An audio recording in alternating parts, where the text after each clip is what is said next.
Barakatah Yahweh, Barakatah Yahweh Shah, Barakatah Yahweh, Barakatah Yahweh Shah. I want to give all praise to Yahweh Bashem, Yahweh Shah Bashem, Rakakadash. I want to give double honors to the elders and the apostles in Great Millstone.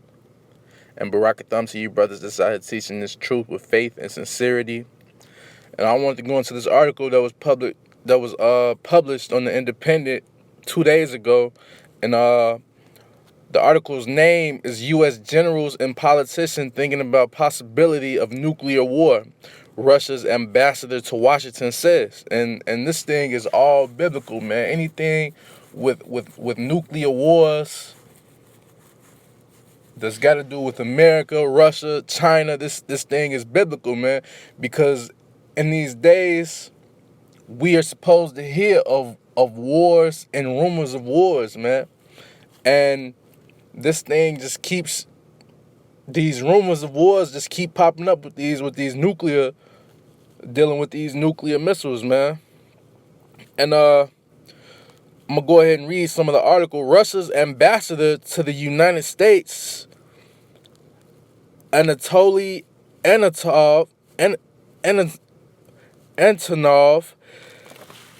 has said arms control is in crisis, and he is scared.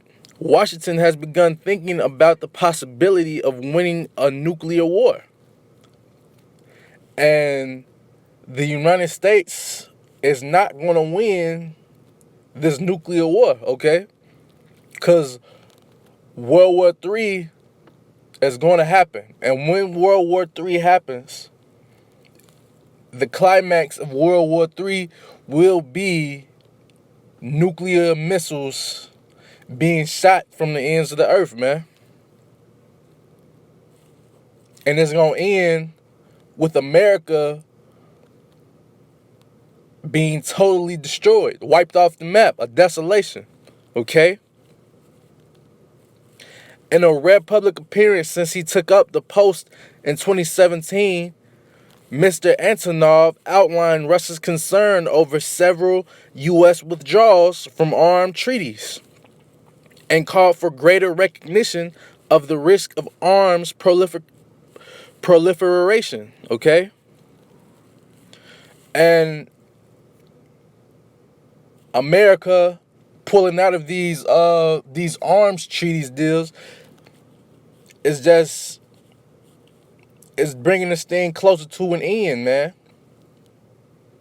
It's pushing Russia, it's pushing America, it's pushing them more and more on the brink of war, man. And through the spirit of Yahweh Bashem, Yahweh Shai, I hope this thing takes place quickly, man. I continue to hope they push the mark of the beast. I hope this thing takes over in the mainstream pretty soon, man. Because they already did a show in Dallas, Texas, I believe, where a man, he got a chip implant while at the show. Okay? So these prophecies are coming to pass, man. Whether you don't believe it or if you don't believe it, this is gonna happen, man. America is gonna get fucking blown off the map, man. And speaking at the Stimson Center in Washington, D.C. on Monday, Mr. Antonov's opening remarks took into account the bad shape of Russian-American relationships, underlined by the fact his address came on the same day Vladimir Putin followed the U.S. by suspending participation in the 1987 Intermediate Range Nuclear Forces Treaty. The situation with strategic stability as well as with arms control is very bad. We are in crisis, Mr. Anatol said, okay? And that's what we should be at. This is crisis mode, man. See, these are beautiful but scary times, man. Beautiful because we know these things are coming to an end, okay? And scary because we don't know who the elect are. We don't know who's going to be saved and who's not going to be saved. We have to keep doing the work. We have to keep praying. We have to just stay strong, man, and continue and believe that you one of the elect through the Spirit. Okay? That's how you got. That's the mindset you gotta have when you doing this truth. When you in this truth, man, you gotta believe that you one of the elect. Okay. And I want to go ahead and get some scriptures. I already got some scriptures lined up. Okay.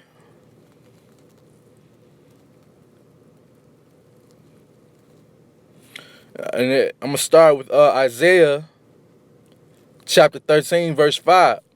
They come from a far country, from the end of heaven, even the Lord and the weapons of his indignation to destroy the whole land.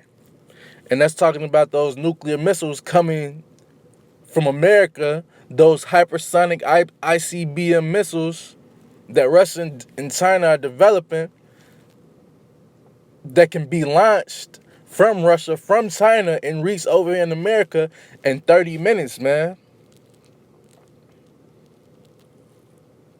So they come from a far country, from the end of heaven even.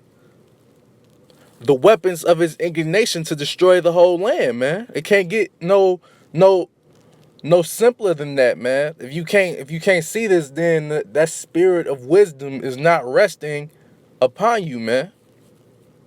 And this is Isaiah chapter 54, verse 16. Behold, I have created the smith that bloweth the coals in the fire, and that bringeth forth an instrument of his work, and I have created the waster to destroy, meaning that these nuclear missiles are not here for just any reason, man. These missiles were created ultimately by Yahweh Bashem Yahweh Shah, man.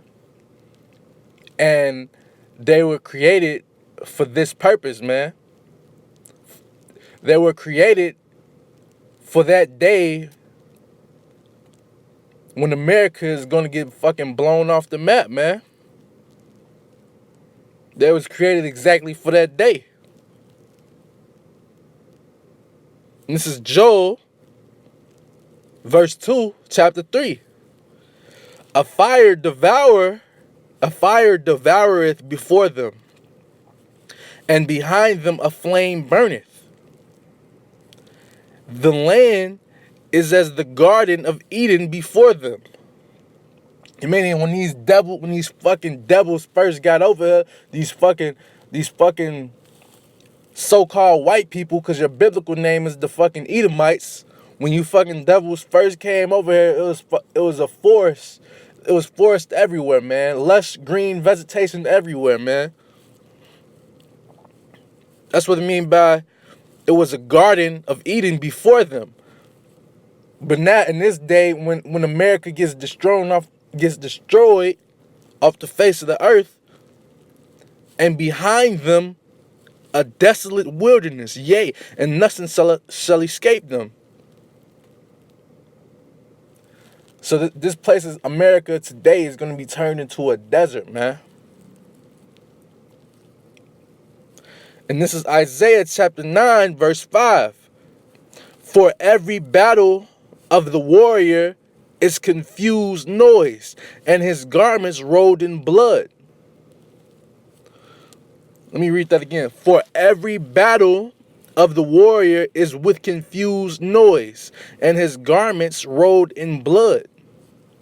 And that's signifying back in the day, like in the days of Rome and Persia, when those mighty armies went to war, they had spears, swords, bow and arrows. And when they clashed, it was with confused noise. And their garments would get all bloody. Okay? But then it says, but this shall be with burning and a fuel of fire. Meaning that's going to be the noise of them nuclear missiles hitting this place and destroying this place. And man, it's going to be big balls of fire, man. It's going to be wonderful to see this place go down. It's going to be wonderful to see this wicked ass place go down, man. Once and for all, man. And this is Isaiah chapter 66, verse 15. For behold, the Lord will come with fire, and with his chariots like a whirlwind, to render his anger with fury, and his rebuke with flames of fire. Okay? And his chariots, see, you bug outs are gonna be completely bugged the fuck out, because his chariots are so-called UFOs, man. When Yahushua comes back, he's gonna come back on a chariot, man. And it's gonna be a so-called UFO. Okay? Because you people have been brainwashed into thinking that there's actually aliens out there. Why do you think the two been conditioned to think that a flying saucer somehow brings aliens? Because these Edomites, these fucking devils, they know people have seen these chariots of Israel's, but what do they do and try to change the narrative of the story? They try to say that they're aliens, UFOs. No, those are actually angels, man. Those are actually the angels of Yahweh Bashem Yahushua, man. And I'm going to continue this lesson. I'm going to expound more. So, I want to give all praise to Yahweh Bashem Yahushua. I want to give double honors to the elders and the apostles in Great Millstone. And shalom to the hopefully elect.